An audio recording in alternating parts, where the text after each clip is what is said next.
Atlas de la Guerrero. 150 años de historia en un solo barrio. Un podcast del Museo Caluz.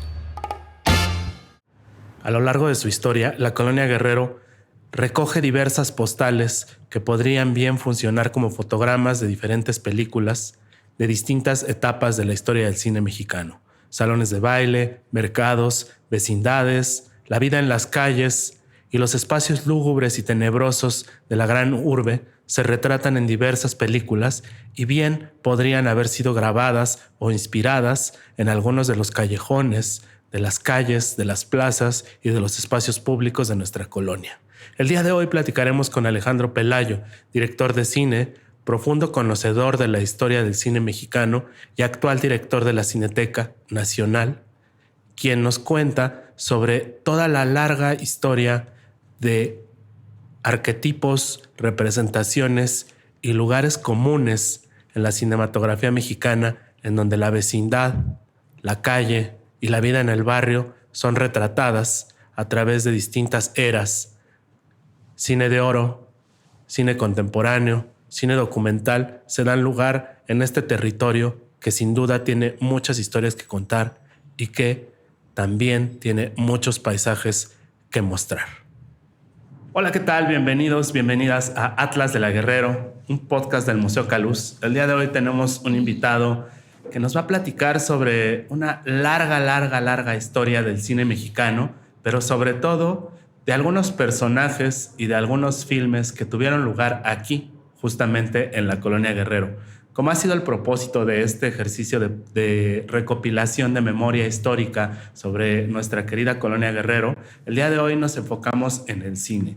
Es muy sabido que dentro de la colonia han nacido algunos de los personajes más icónicos de la cinematografía mexicana, como es el caso de Cantinflas, como es el caso de Tintán, dos de los cómicos más importantes para la historia del cine, no solamente en México, sino en el mundo.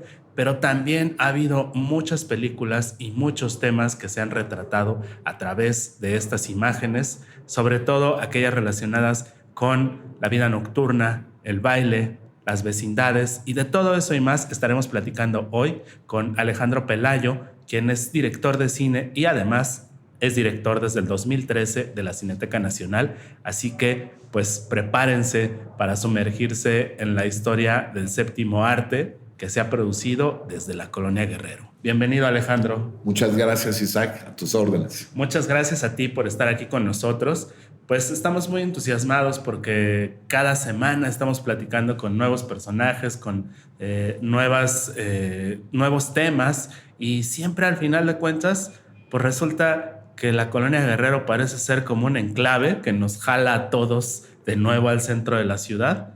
Y pues ahorita platicando tras bambalinas me acabo de enterar que tu papá nació en la colonia Guerrero. Sí, cómo no. Empecemos por ahí, platícanos claro que de eso. Luis Manuel Pelayo nace en la Guerrero, si no recuerdo mal, en la calle de Magnolia, las calles de Magnolia. Y yo recuerdo muy bien, no en el momento que él vive aquí, sino él después ya se pasa al centro. Nací yo en las calles de Valderas y Victoria, por varias razones. La primera es que mi papá trabajaba en la XCW, que estaba en ayuntamiento, y le quedaba muy cerca de Victoria. Y mi mamá trabajaba en la dirección de estadística, que estaba en Valderas. Entonces yo recuerdo muy bien esa esquina de Victoria con Valderas, un edificio ahí, donde nací ya en los años 40, pero recuerdo mucho la colonia Guerrero, porque si bien mi papá ya no vive ahí, vivía mi abuela, la mamá de mi papá, y vivían unas tías fabulosas que yo venía a ver. Entonces ya te imaginas, señoras viejitas con aquellos muebles viejos, que entrabas a la casa y ya olía al sabor del tiempo. Y ahí estaba yo con las tías, y era la Guerrero, que era maravillosa. Olía a la madera de los muebles, y seguramente olía también a las recetas de aquel entonces, claro. A los dulces, ¿no? Los dulcecitos de anís clásicos de las abuelitas. Claro, que ahí me agasajaban las tías, las tías de mi papá, que eran mis tías también. Entonces, Me imagino que el caminito era pues venirse por Avenida Valderas, cruzar la Alameda Central y entrar al barrio para Al llegar barrio, ahí a sí, la calle de claro, Magnolia. por la avenida principal hasta Magnolia, ¿no? Sí. Muy bien. Oye, y pues de esas primeras memorias que tienes tú sobre la Guerrero, ¿te acuerdas cómo era la casa de las tías? Sí, cómo no. Mira, era de esas casas de un segundo piso, donde no era edificio, era una casa que subías unas escaleras, toda la sala y todo ese ambiente, el comedor viejo, los sillones, pero que al mismo tiempo te da una gran calidez, porque eran muebles muy así, muy cálidos. O sea, el sillón que te sumergías. Y te digo, te estoy hablando de una edad entre los 8 y los 10. Entonces, bueno, yo recuerdo, iba y me sentaba y me platicaban. Entonces, las tías por aquí y que se quede a comer Alejandro y me quedaba yo a comer. Y es muy interesante porque sí es otro mundo. Entrar al departamento o la casa de las tías era como entrar a otro mundo. O sea, como irte en un flashback unos 20 años atrás o 30. Es muy padre. Oye, y pues La Guerrero justamente fue un lugar en donde había muchos cines, ¿no? Había incontables cines de los cuales hoy lamentablemente no sobrevive ninguno, pero pues estaban por allí el cine Soto, estaba el cine Apolo, había como muchos cines también de este lado, me imagino de Valderas, de haber tocado ir al cine Ciudadela o... Sí, mira, en el lado de Valderas y Victoria, mis cines eran el Orfeón, que estaba en la calle de Luis Moya, Metropolitan. Un edificio muy bonito, Art Deco, Sí, ¿no? Que ahí sí. todavía persiste. El Orfeón, luego el Metropolitan y el cine Alameda. En el cine Alameda recuerdo que fueron mis primeras películas. Por ejemplo, Peter Pan, me llevó mi mamá a verla en el cine Alameda y hay una escenografía como de pueblito alrededor, entonces había unos efectos, se prendían luces y la luna y todo eso. Entonces recuerdo yo alucinado viendo, imaginándome a Peter Pan volando por ahí por el cine Alameda. También ahí vi Fantasía de Walt Disney y empezó un gusto por la música clásica. O sea, si entras muy joven a ese tipo de música, pues te gusta siempre, ¿no? Entonces, mi mamá, que era muy cinéfila, me llevaba, o sea, Fantasía no creas que la vi una vez. Yo debí haberla visto con ella cuando menos unas 4 veces y igual. Entonces sí tengo muchos recuerdos, digamos, de donde yo vivía, la Alameda, el San Juan de Letrán, había cines para niños, el cine Avenida, etcétera. Y La Guerrero, no recuerdo los cines, pero sí la casa de las tías. Sí.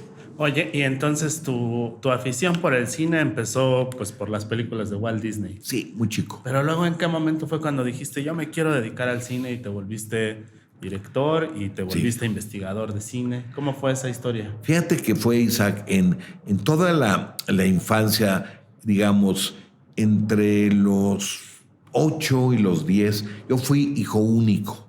Después tuve 2 medias hermanas. Pero en esa época era hijo único, en la época que vivíamos en Victoria. Victoria 315. Me acuerdo muy bien del número del edificio. Y iba yo al cine. Entonces, si me gustaba una película, la veía 6 veces, 7 veces. Y peor si me gustaba la actriz. Por ejemplo, me pasó con Yolanda Varela, como ahí a mediados de los años 50, y que me encantaba Yolanda Varela y vi 8 veces una película que se llamaba Viva la Juventud, que además, digo, era, ya sabes, de Poli contra la Uni, canciones.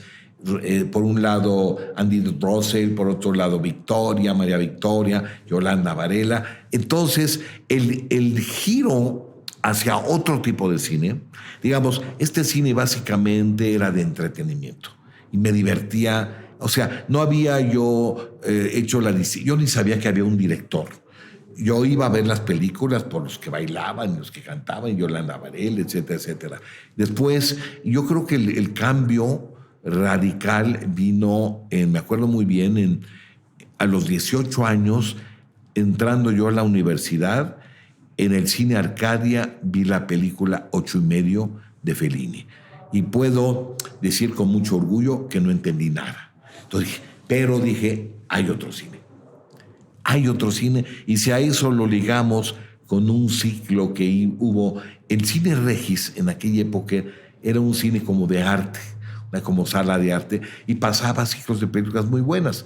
Entonces, con todo y explicación, llegabas y había un locutor que decía, van ustedes a ver Fresas Silvestres de Berman, que trata. Entonces, ahí hubo un ciclo de Berman, donde vi por primera vez El Séptimo Sello, El Manantial de la Doncella, y entonces poco a poco me voy metiendo a ese cine, digamos, muy paralelo a la UNAM, a los cineclubs de la UNAM.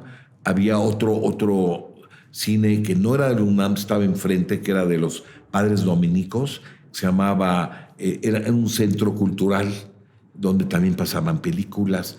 Entonces ahí recuerdo haber visto, porque eran los fines de semana, entonces muchas veces era más fácil para mí ir al cine el sábado o el domingo que entre semana. Y poco a poco te vas metiendo en ese otro cine, y fíjate que la decisión de hacer cine viene mucho después. Ahí era cinéfilo, me encantaba ver buenas películas. Posteriormente me becaron para hacer una maestría en administración en el TEC de Monterrey. Entonces llego ahí y como era yo profesor de tiempo completo becado, digamos, por el ITAM, ahora es palabra maldita, pero en aquella época el ITAM yo daba clases, y entonces voy y había un cineclub. Te estoy hablando ya de los 24 o 25 años. Había un cineclub y entonces yo tenía tiempo porque íbamos nada más a las clases en las tardes, un grupo de becados. Y entonces descubro el cineclub del TEC de Monterrey y empiezo a ver esas películas que había visto a los 18 años, 19 en la UNAM, en los cineclubs de la UNAM, el de Justo Sierra y el de Cine Debate Popular y el de Psicología, que eran películas de Hitchcock con todo, y psicólogo te explicaba, oye, van a ver ustedes Psicosis, este cuate que se disfraza de su mamá por esto. Entonces, ahí lo vuelvo a ver, regreso a México, y fíjate que fue un proceso que ni siquiera lo tengo claro. Regresando a México después de la maestría, estaba yo de profesor de tiempo completo. Entonces, me iba yo a unos talleres de actuación, de una especie de Actors Studio en México, de un profesor que se llamaba Sarraz, Dimitrio Sarraz. Y después la Casa del Lago de la UNAM daba cursos de Super 8. Entonces, de repente me fui metiendo, y cuando menos piensas ya estás metido en una compañía de productores de cine y directores, y ya de ahí se va dando todo hacia ahora, ¿verdad? Esto más o menos de qué años me estoy hablando, mira, la cuestión de la maestría y el interés por el cine, estamos hablando de 69-70. Después, el cineclub, la Casa del Lago, Sarraz, es como de 72, 71 acabé la maestría, a 75. Y en 75 viene la decisión de estudiar cine. Entonces yo era profesor de tiempo completo, renuncio, había sido gerente de una compañía de directores de cine, se llamaba Daza Films, y les digo, se va su productor y quiere regresar su director. Ya me fui. Entonces ahí es el cambio, 75, pero yo ya tenía 30 años. Entonces, ahora sí quemé las naves, digo, me voy a estudiar cine, y ahí empieza ya toda esta etapa ya profesional de 30 años, 35 años. ¿No? Sí. Todo esto que me platicas de los cineclubes y de los cines en donde proyectaban películas distintas a las del circuito comercial, me puedo imaginar que justamente en esa época, como en la que te tocó cruzar de la adolescencia hacia pues ya perfilarte a tu trabajo profesional, sí, y hacerte aficionado al cine, 18, 19 años, que toda esta zona donde estamos hoy sitiados, donde está sitiado el Museo Caluz, realmente había un cine en cada esquina, sí, prácticamente, ¿no? Sí, aquí era.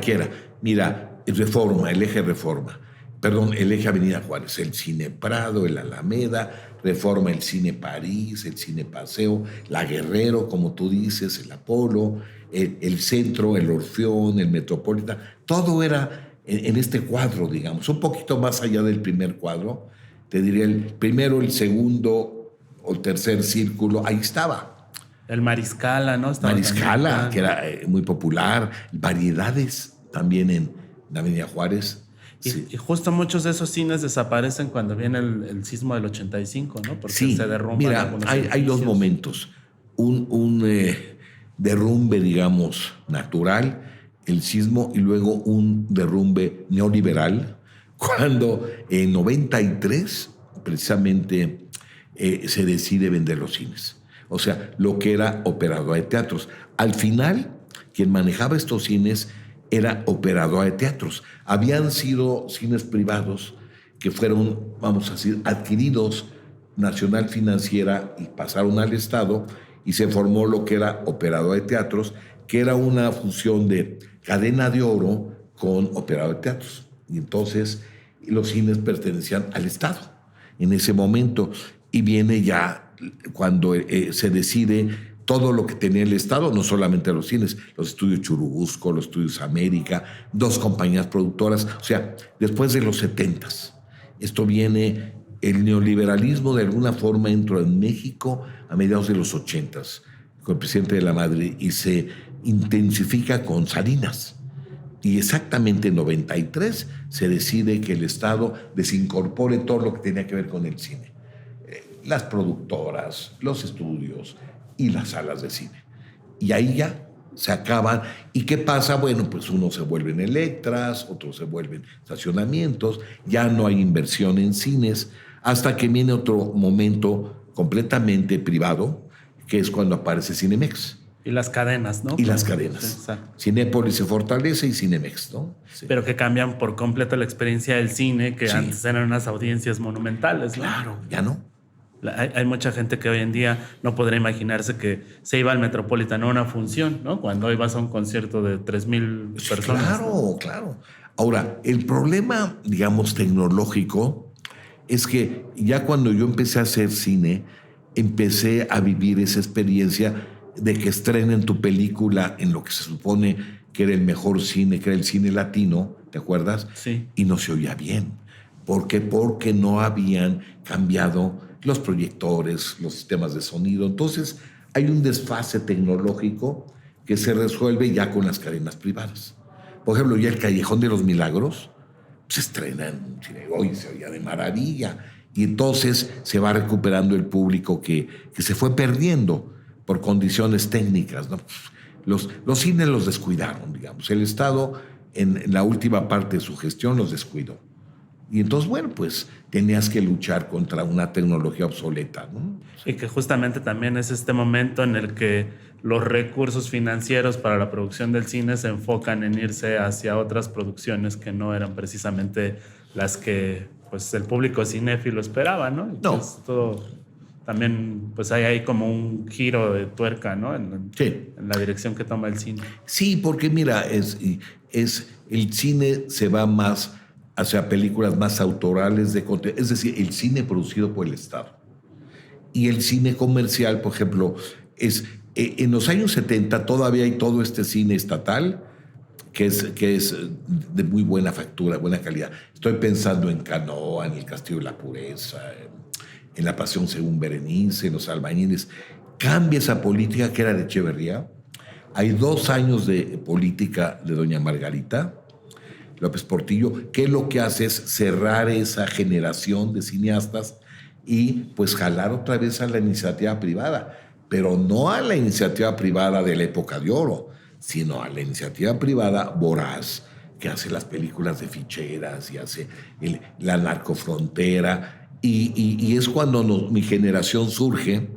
Nuestra generación, que son los cineastas de los 80s, nos habíamos formado con los cineastas de los 70s. Por ejemplo, yo fui asistente de dirección de Jaime Humberto Hermosillo, de Sergio Oljovich, y luego pues, nos dejaron colgados de la brocha porque ya no había cine estatal, y es cuando viene el cine independiente. Películas hechas en cooperativa, chiquitas, que eso es lo que marca mi generación en los años 80.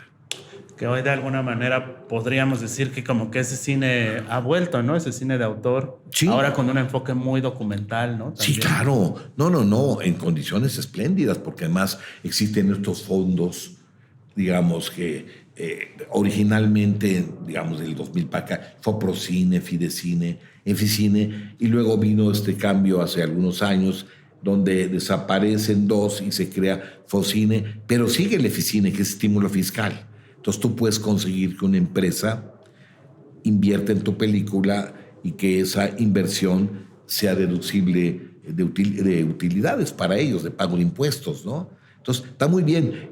Sí, se abrieron las condiciones que antes no había, ¿no? Sin duda.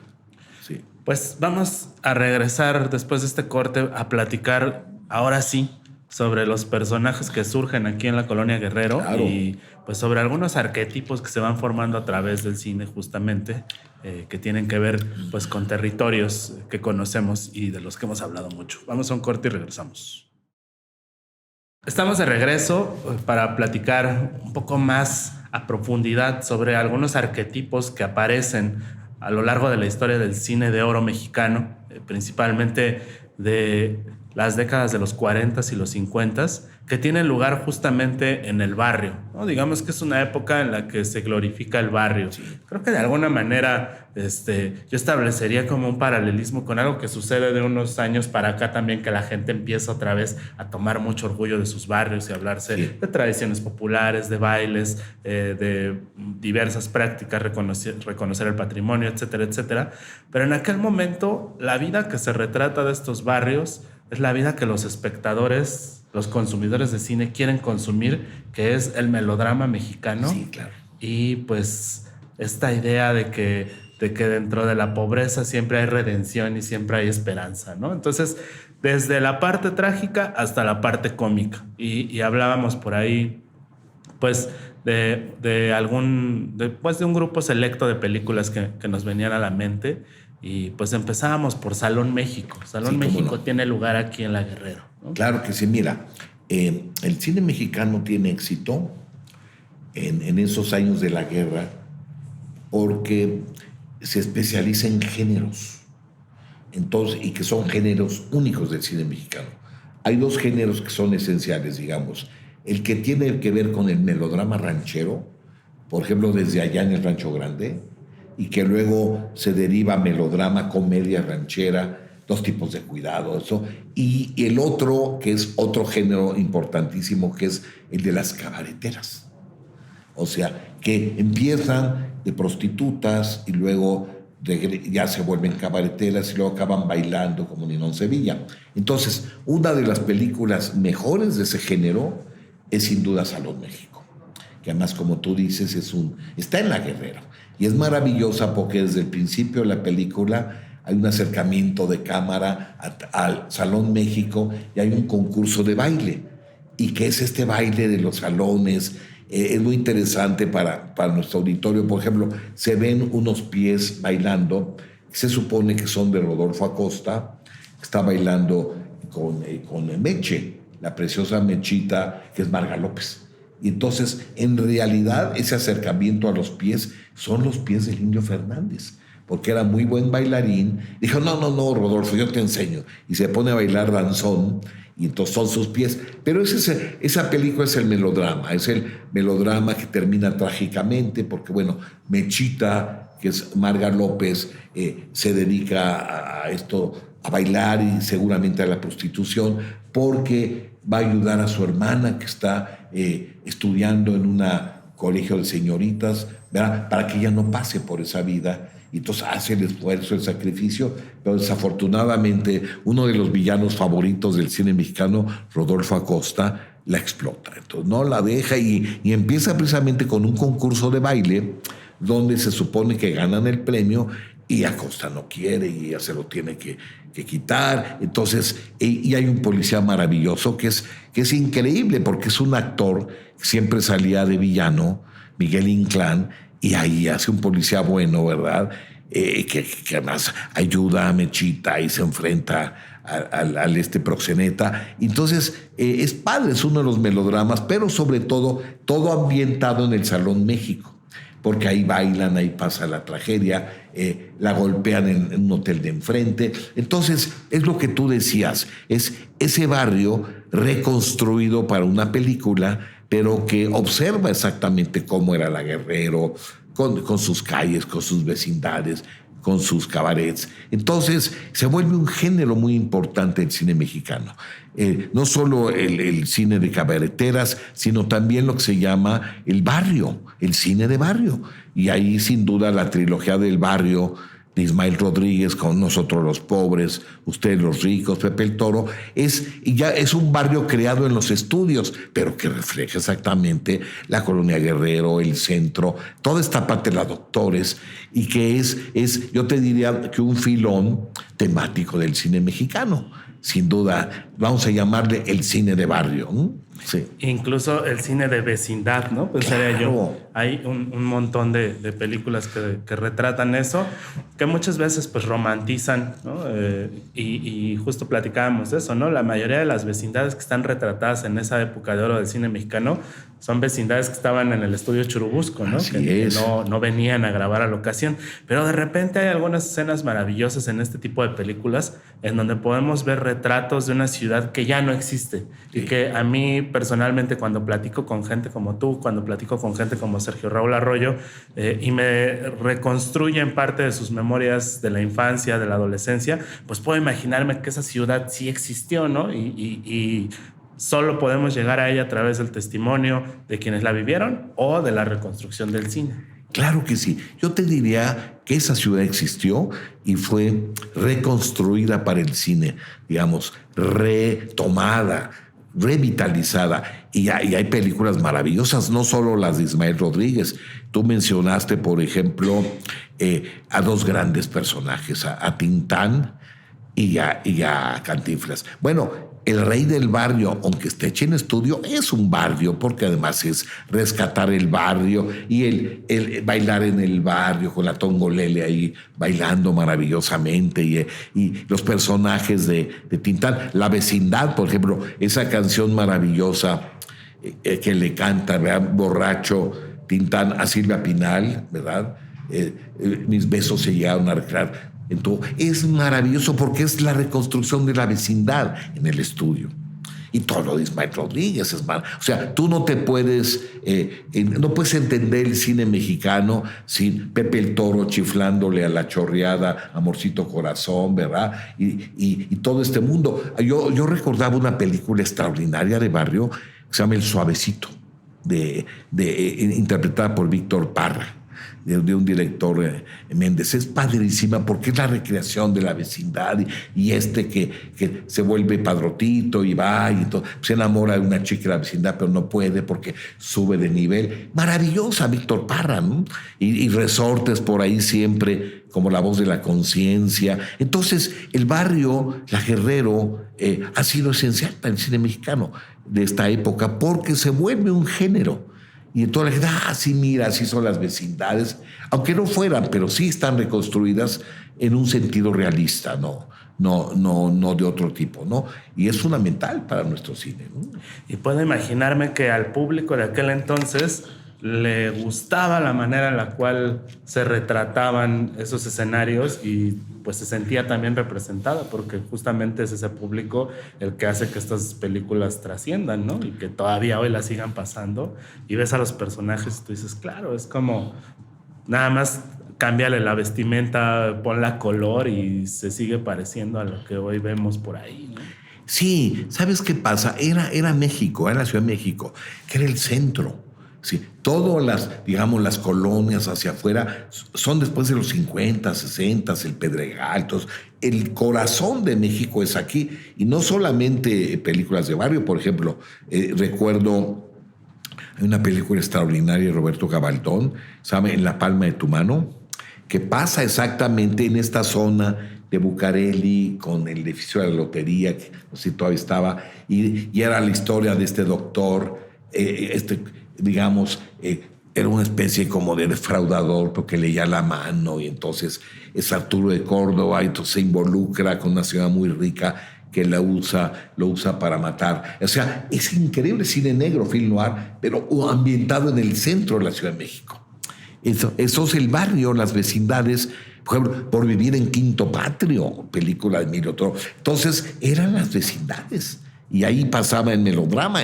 Digo, hablábamos del Rey del Barrio, se va y llega, vive en la vecindad y se va y entonces vuelve una especie como de Chucho el Roto, este personaje maravilloso. Mencionabas a Cantinflas, o sea, el barrio, el peladito de barrio, y luego otros grandes cómicos. Entonces, por ejemplo, yo te decía, mi papá nació en La Guerrero y él ya le toca esta época de la W, que trabaja con el Panzón Panseco y hacen estos programas, digamos, Calimán, se hace en el centro. Calimán lo grababan en Radio Cadena Nacional, ahí también en el centro, y luego yo acompañaba a mi papá a que los grabara, y luego ya me invitaba a comer al restaurante chino que está en Dolores. O sea, toda esta zona integrada, Guerrero, Centro, Doctores, todo esto, era el corazón de México, yo creo que en esa época. Ahí es donde ocurría todo y ahí es donde de repente te podías encontrar a Silvia Pinal saliendo de la XCW, claro, o a Angélica María o a Jorge Negrete, ¿no?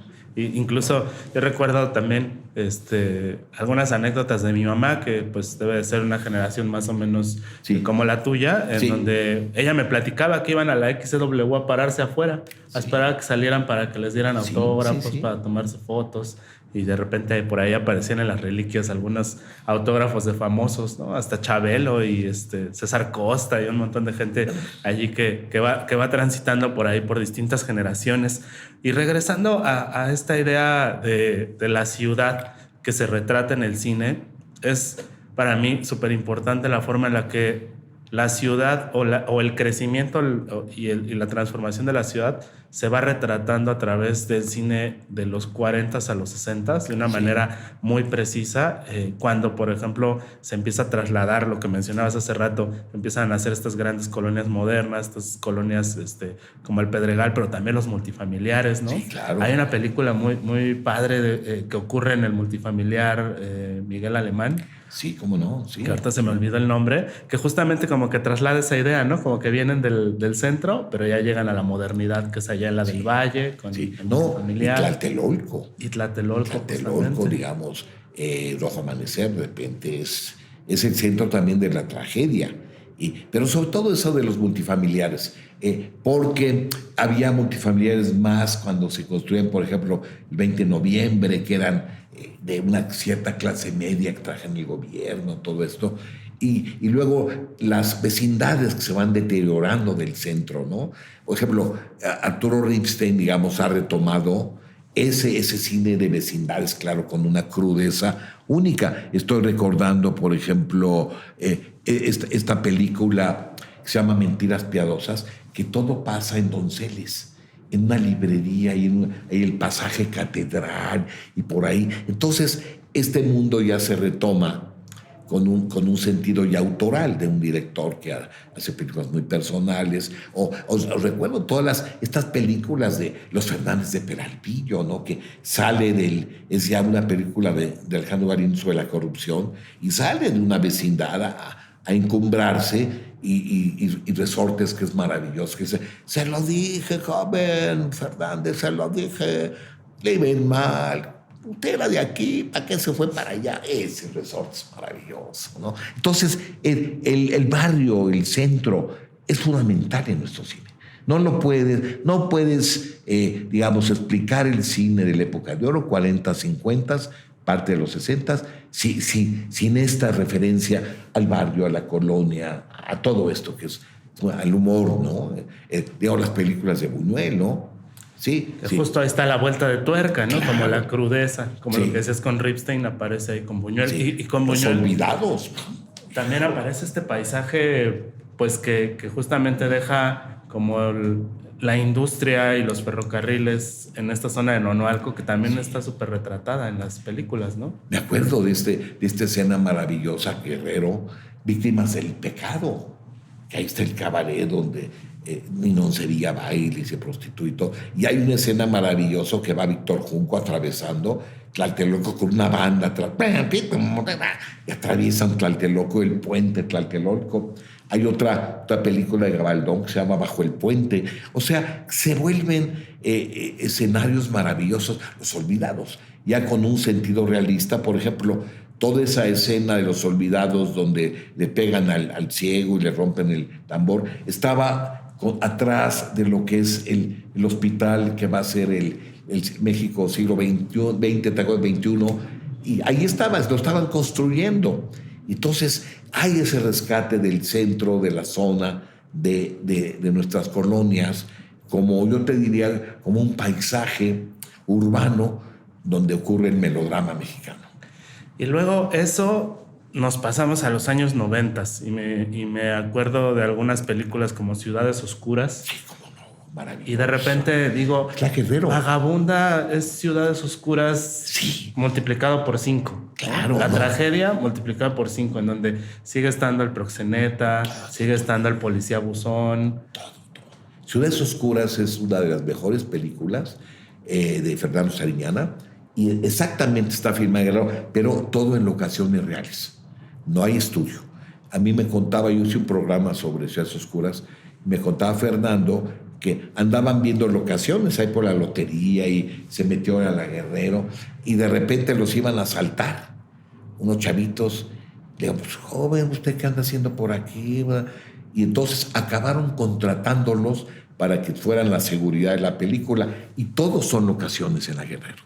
Y es terrible la película. Como tú dices, esta película está basada en un libro que se hace originalmente en Madrid, en de esos barrios madrileños, Malasaña y todo eso. Y entonces lo adaptan a México y lo adaptan en la Guerrero, con las prostitutas, el farmacéutico que era acosador de menores, los policías corruptos. Es una película muy dura donde el barrio, digamos, la Guerrero, es un personaje fundamental de la película. Y luego hay un último filme que ese, digamos, que ya llega como directo a la realidad, a la crudeza, pues trabajando desde el documental, que es este documental que se llama Voces de la Guerrero. Sí, hombre, espléndido. Que justamente es como hacia finales de los 90s. Sí. Y que ya deja de lado todo el maquillaje, toda la ficción, y se concentra en la realidad pura, sí. ¿No? Incluso los chicos, que es esta población de niños de la calle que habita ese lugar a un lado del Metro Guerrero, son los que filman gran parte de las escenas, ¿no? Sí, claro.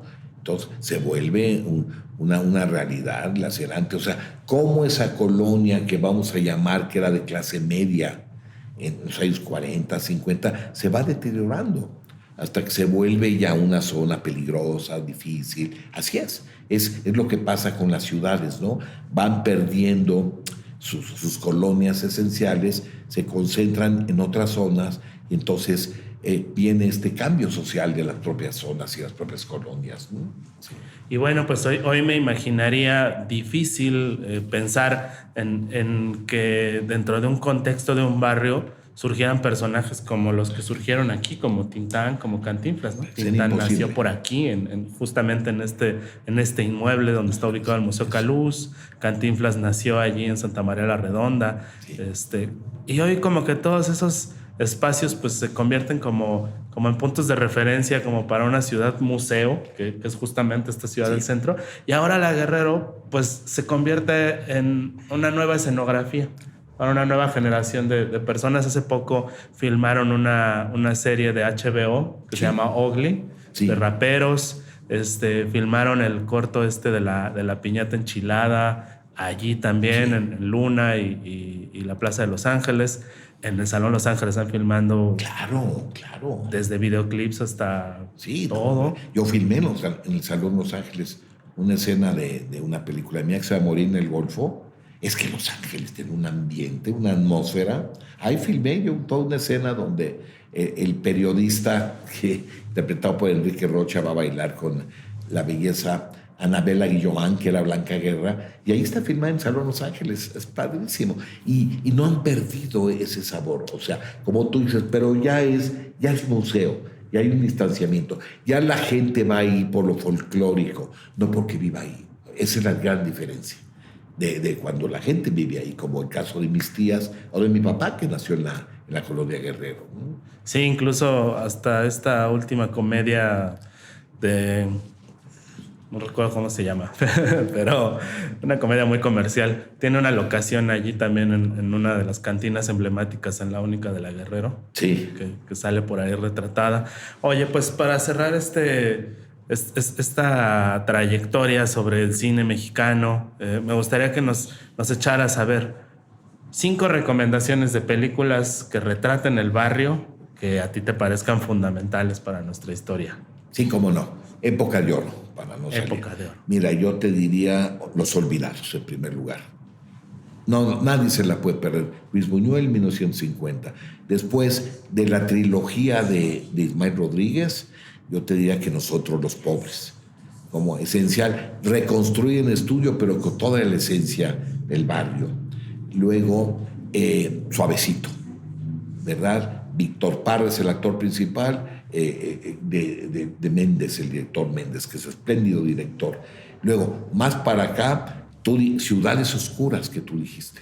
Es maravillosa. Fíjate que le pasó un poco a Ciudades Oscuras, salió muy cerca de Amores Perros. O sea, y es más, Ciudades Oscuras se empezó a filmar en el 2001, Amores Perros en el 99, pero cuando el éxito de Amores Perros, digamos que le puso sombra a Ciudades Oscuras, está muy bien hecha. Y también yo te diría Fernández de Peralvillo, de Alejandro Galindo, que retrata el barrio muy bien. Y de Buñuel yo te diría, en ese sentido, pues La ilusión viaja en tranvía, ¿no? Y de Galindo, Esquina Bajan. Esas son películas de barrio. Y aparte de cabareteras, bueno, las más maravillosas, Salón México, Aventurera, aunque esté hecha en estudio, y Víctimas del Pecado. De Fernández, Indio Fernández, Salón México y Víctimas del Pecado, y de Alberto Gout, Aventurera. Son como las grandes películas de cabareteras. Eso, mira, con eso ya los dejamos de tarea, con eso es suficiente. Pues ya tenemos un ciclo preparadísimo que puede además alimentar nuestras experiencias sobre lo que es vivir y retratar el barrio. Te agradecemos muchísimo haber estado con nosotros, Alejandro. Al contrario, Isaac, a tus órdenes. Y será un placer poder volver a platicar contigo más adelante, porque hablar de cine lleva tiempo. Siempre, aquí estamos para el cine mexicano, con todo gusto. Gracias.